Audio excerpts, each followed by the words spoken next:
क्रिस्त में मेरे बहुमूल्य बहनों, भाइयों और बच्चों, आप सबों को जय यीशु। आज हम पास्का काल का तीसरा इतवार मना रहे हैं। पुनर्जीवित प्रभु यीशु क्रिस्त की कृपा तथा शांति आपके एवं आपके परिवार के साथ रहे।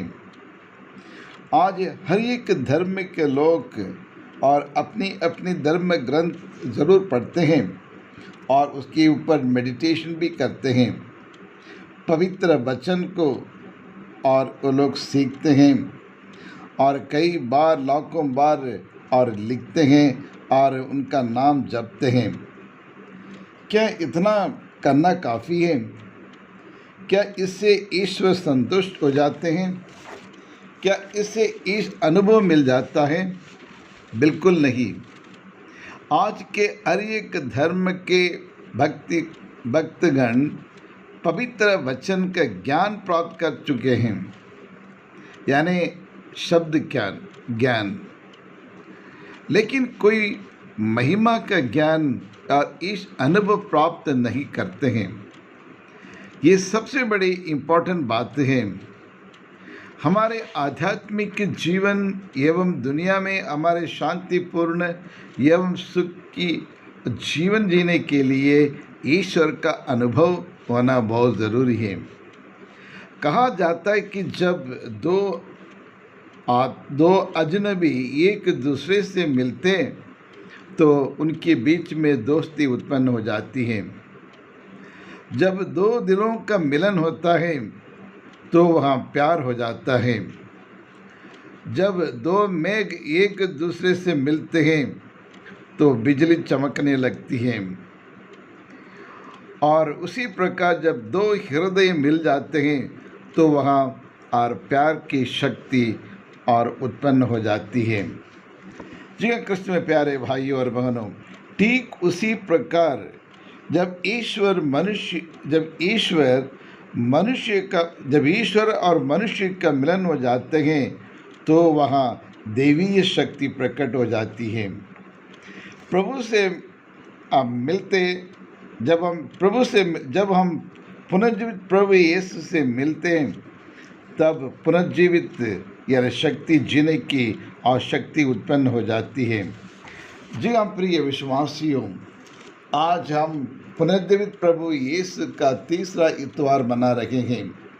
हमारे लिए कई सवाल हैं। पुनर्जीवित प्रभु यीशु को कहाँ ढूंढे, या फिर पुनर्जीवित प्रभु से और कहाँ हम मिलेंगे, और हमारी कोशिश क्या रहेगी, और ये मिलन कैसे होगी? इन तमाम सवालों का जवाब आज का सुसमाचार हमें बताता है। सर्वप्रथम पुनर्जीवित प्रभु यीशु हमसे मिलते हैं, और प्रभु यीशु हमसे मिलने के लिए, हर भक्त जन से मिलने के लिए रोज किसी न किसी रूप में हमारे बीच में आते हैं।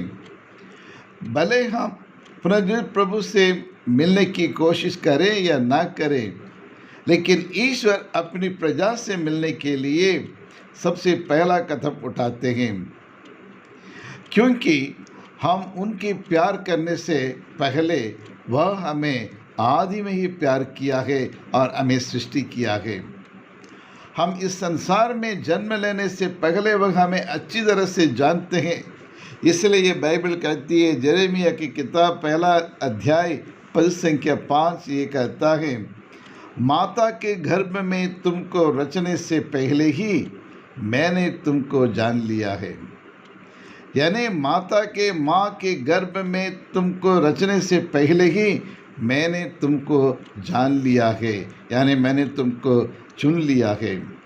जी हाँ प्रिय विश्वासियों, इसलिए भले हम ईश्वर के पास ना आएं, लेकिन ईश्वर की खोज ना करें, लेकिन ईश्वर मनुष्य की ओर आते हैं, हमसे मिलने के लिए, आपसे मिलने के लिए, मुझसे मिलने के लिए, हमारे हालचाल पूछने के लिए और हमें सुख शांति प्रदान करने के लिए, पुनर्जीवित उस सामर्थ्य को हमें प्रदान करने के लिए और हमें शांति देने के लिए बार बार हमारे बीच में आते रहते हैं। किसी व्यक्ति के द्वारा या किसी घटना के द्वारा हमारे बीच में वो आते हैं।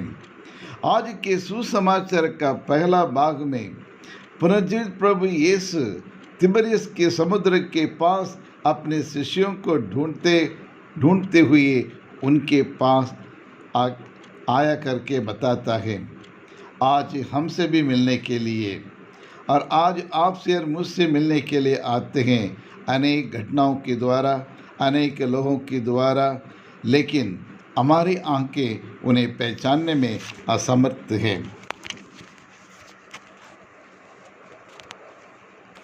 प्रिय विश्वासियों, दूसरा, जहाँ भी हम रहे वहाँ और पुनर्जीवित प्रभु से हम मिल सकते हैं।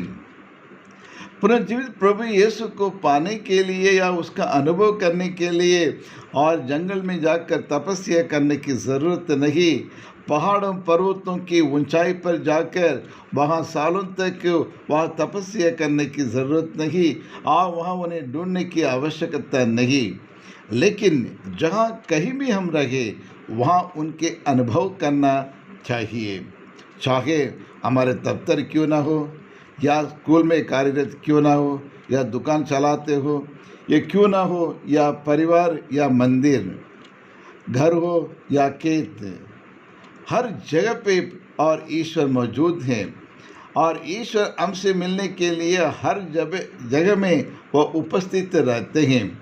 इसलिए बाइबल कहती है, संत मत्ती के सुसमाचार अध्याय 18 पद संख्या 20, जहाँ 2 या 3 मेरे नाम पर और इकट्ठे होते हैं वहाँ मैं उनके बीच में उपस्थित रहता हूँ। जी हाँ प्रिय विश्वासियों, जब आप और मैं या परिवार के सभी लोग आज जहाँ भी हम कार्यरत वहाँ 2-3 लोग एक मन से, एक हृदय से, एक विचार से एकत्रित होते हैं सच्चे मन से, और उनके बीच में ईश्वर उपस्थित होकर हमारी प्रार्थनाओं को सुनने के लिए, हमें सही मार्गदर्शन दिखाने के लिए हमेशा वो तैयार रहते हैं। लेकिन आपसी में एक मन होना चाहिए, आपसी प्रेम होना चाहिए, आपसी सूझबूझ होना चाहिए, और तभी हम ईश्वर की उपस्थिति को हम महसूस कर सकते हैं। जी हाँ प्रिय विश्वासियों, आज के सुसमाचार में और शिष्य समुद्र में और पेतरुस के साथ वो मछली पकड़ रहे थे और प्रभु उनके बीच में जाकर दर्शन दिए। और तीसरा, हम अपने हृदय में पुनर्जीवित प्रभु से मिल सकते हैं और बाहर मिल सकते हैं, लेकिन ये तो हमारे हृदय के अंदर हम प्रभु यीशु को न सिर्फ बाहर यानी दुनिया में, देश में, मंदिर में, जंगल में, बल्कि अपने भीतर हमारे हृदय में हम मिल सकते हैं और इस अनुभव कर सकते हैं, क्योंकि हर पल और पुनर्जीवित प्रभु यीशु अपने आप को हमारे हृदय में प्रकट होते रहते हैं। क्योंकि और बाइबल कहती है 1 कोरिन्थी अध्याय 6 और पद संख्या 19, and we are the temple of the holy spirit. और संत पौलुस बड़ी सुंदर तरीके से कहते हैं, आपका शरीर पवित्र आत्मा का मंदिर है, आपका शरीर पवित्र आत्मा का निवास स्थान है, पवित्र आत्मा के घर है, वहाँ ईश्वर निवास करता है और हमारा हृदय ईश्वर का निवास स्थान है। इसलिए ईश्वर को बाहर दुनिया में खोजने की ज़रूरत नहीं, ईश्वर तो हमारे हृदय में छिपे हुए हैं, हमारे हृदय में, हमारे शरीर और इस मंदिर में वो निवास करते करके कहते हैं। लेकिन हम में से कितने लोग इसके बारे में जानते हैं, कितने लोग इसको अनुभव किए, कितने लोग इसको महसूस किए हैं? क्या मुझ में और पवित्र आत्मा निवास करता है? क्या मेरा शरीर पवित्र आत्मा का मंदिर है? क्या इसको मैं पवित्र रखता हूँ या अपवित्र कर देता हूँ? मेरी सोच से, मेरे व्यवहार से, मेरा रहन सहन से और मेरे बुरे विचार से क्या मैं इसको अपवित्र करता हूँ? इस मंदिर को यदि अपवित्र किए तो उसके लिए पश्चाताप करना पड़ेगा, प्रयाचित करते हुए पापों के लिए प्रयाचित करना पड़ेगा, उन्हें शुद्ध और पवित्र करना पड़ेगा। और इतना ही नहीं, बाइबल कहती है 1 कोरिन्थियों के नाम पौलुस का पत्र अध्याय 3 पद संख्या 9 ये कहता है, हम ईश्वर का भवन है, वी आर गॉड्स बिल्डिंग। हम ईश्वर का भवन हैं और इसलिए सिर से लेकर पांव तक एक पवित्रता होना चाहिए, शुद्धता होना चाहिए, अच्छे विचार और अच्छे कर्म करते समय और ज्योति के रूप में, और प्रभु यीशु हम में निवास करता है। जी हाँ क्रिस्त में प्यारे भाइयों और बहनों, और आज हमारा पवित्र मंदिर कैसे है? क्या हम अपने शरीर को ईश्वर का भवन कह सकते हैं? Can we say that we are the God's building, or we can say that we are the devil's building, या बुराई का मंदिर, बदले के मंदिर? आज बहुत कुछ हम कह सकते हैं प्रिय विश्वासियों। पुनर्जीवित प्रभु यीशु क्रिस्त और इस अपवित्र मंदिर को शुद्धिकरण के लिए और अपने सामर्थ्य देने के लिए तैयार हैं, अपनी पवित्र आत्मा से आलोकित करने के लिए तैयार हैं, हमें क्षमा करने के लिए तैयार है। लेकिन क्या हम अपनी गलतियों को, अपने पापों के लिए प्रयाचित करने के लिए हम तैयार हैं, तत्पर हैं? और यही ईश्वर हमसे यही चाहता है। जी हाँ क्रिस्त में प्यारे भाई और बहनों, हम ईश्वर के पास आएँ, हम पुनर्जीवित प्रभु यीशु से ये कृपा आशीष मांगे ताकि हम शुद्ध हो जाएं, पवित्र हो जाएं। फिर से वो खड़ा करे कि हम ईश्वर के पवित्र मंदिर, ईश्वर के पवित्र आत्मा के पवित्र मंदिर बन सके, हम ईश्वर का भवन बन सके, जहाँ जितने भी लोग हमारे पास आएंगे वो पवित्रता का अनुभव कर। क्रिस्त में प्यारे भाई और बहनों, और चौथा, प्रेम पूर्ण कार्य एवं सेवा कार्य करके हम प्रभु से मिल सकते हैं। प्रेम पूर्ण कार्य या सेवा कार्य करके हम प्रभु से मिल सकते हैं। मानव की सेवा ही ईश्वर की सेवा है। क्रिस्तीय धर्म सेवा का धर्म है, और इसलिए हमारे प्रभु यीशु क्रिस्त ने कहा, जो भी तुम दूसरों के लिए करते हो, जो उनके लिए नहीं लेकिन मेरे लिए करते हो करके सन्मति के सुसमाचार में और 25 अध्याय 25 में हमें कहते हैं। जी हाँ प्रिय विश्वासियों, गरीबों को, लाचारों को, ज़रूरतमंद लोगों को, बीमारों को, विधवाओं को, अनाथों को, जो भी हम सेवा करते हैं, और वह सब हम ईश्वर के लिए करते हैं, क्योंकि गरीब लोगों में हम ईश्वर का दर्शन पाते हैं। जी हाँ प्रिय विश्वासियों और भाई बहनों, आज के सुसमाचार में प्रभु यीशु अपने प्यार को प्रेम पूर्ण कार्य द्वारा अपने शिष्यों को प्रकट करते हैं। कैसे प्रकट करते हैं? और बाइबल कहती है, यूहन्ना सुसमाचार अध्याय 21 पद संख्या 5 से 13 ये कहता है, बच्चों, वह एक पिता के रूप में, एक माँ के रूप में अपने शिष्यों से संबोधित करते हैं, बच्चों, खाने को कुछ मिला? नाव की दाहिनी ओर जाल डालो, तुम्हें मिलेगा। कितनी बड़ी सुंदर और ये संदेश है प्रिय विश्वासियों। जीवन में कितनी बार हम एक जीत हासिल करने के लिए या फिर अपने मंजिल तक पहुंचने के लिए हम कितनी बार हम लड़ते झगड़ते कोशिश करते रहते हैं, लेकिन कभी कभी हमारी कोशिश विफल हो जाता है। लेकिन और आज प्रभु यीशु, पुनर्जीवित प्रभु यीशु क्रिस्त ये कहते हैं, यदि प्रभु के कहने माने तो फिर हमें जीवन में सब कुछ मिल सकता है। एकाएक हम अमीर बन सकते हैं और कृपा के प्राप्त करने के लिए और ईश्वर से अनेक प्रकार के वरदान प्राप्त करने के लिए योग्य पात्र हम बन सकते हैं करके बताता है। लेकिन ईश्वर के मार्ग पर चलना, ईश्वर के वचन को सुनना और ईश्वर की अनुग्रह को प्राप्त करना बहुत ज़रूरी है। और अपने शिष्यों से कहते हैं, नाव की दाहिनी ओर जाल डाल दो और तुम्हें मिलेगा। उन्होंने जाल डाला और इतनी मछलियाँ फंस गई कि वे जाल नहीं निकाल सके। सिर्फ प्रिय विश्वासियों, सिर्फ मुंह से बोलने से नहीं, सिर्फ मुंह से बोलने से मात्र नहीं, लेकिन क्रिया में हमें करना है, कर दिखाना है। और यही प्रभु यीशु ने, और इस तरह से हम चार रूप से हम प्रभु यीशु को हम अनुभव कर सकते हैं और इस अनुभव को हम प्राप्त कर सकते करके हमें बतलाता है।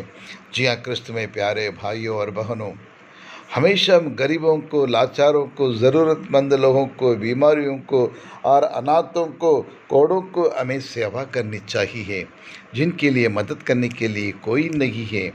लेकिन ईश्वर उन्हीं लोगों में मौजूद हैं। जब हम गरीबों की या फिर ज़रूरतमंद लोगों की सेवा करते हैं, हम उन व्यक्तियों के लिए, उन मरीजों के लिए, उन विधवाओं के लिए नहीं, उनमें मौजूद और प्रभु यीशु की सेवा करते हैं। प्रभु यीशु से हम मिलते हैं, प्रभु यीशु से हम प्यार करते हैं। जी हाँ ख्रिस्त में प्यारे भाइयों और बहनों, और इसलिए प्रभु यीशु क्रिस्त आज जीवित हैं। आप में और मुझसे मिलने के लिए हमेशा वो तत्पर रहते हैं और हमारे दिल के दरवाजे के पास आकर खड़े होकर खटखटाते हैं, लेकिन हम हमारे हृदय द्वार बंद करके रखते हैं, खोलते नहीं है, प्रभु को स्वागत नहीं करते हैं। रोज़ मिसा बलिदान के द्वारा, परम प्रसाद के द्वारा, ईश वचन के द्वारा और अच्छे हमारे बड़े लोगों की, बुजुर्ग लोगों के द्वारा ईश्वर बार बार हमारे जीवन में आने के लिए इंतज़ार कर रहे हैं। हमारे जीवन की हर प्रकार की कमज़ोरियों को दूर करने के लिए और हमारे लिए जो हम मांगते हैं, हमारे सारी मांगों को पूरा करने के लिए वे आ रहे हैं, लेकिन हम उसके लिए तैयार नहीं है। तो आइए आज पुनः प्रभु यीशु क्रिस्त को सामर्थ्य पाकर उन शिष्यों के समान हमारा जीवन भी बदलने के लिए हम ईश्वर से प्रार्थना करें।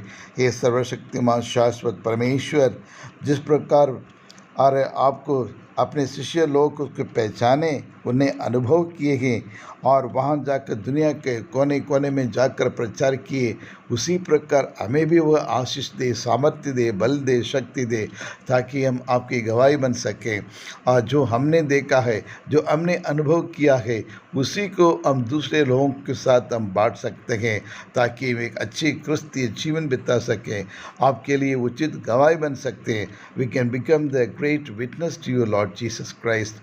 Bless us and fill us with the anointing of the Holy Spirit। और यही हम प्रार्थना करते हैं हमारे प्रभु यीशु क्रिस्त के द्वारा। आमीन आमीन।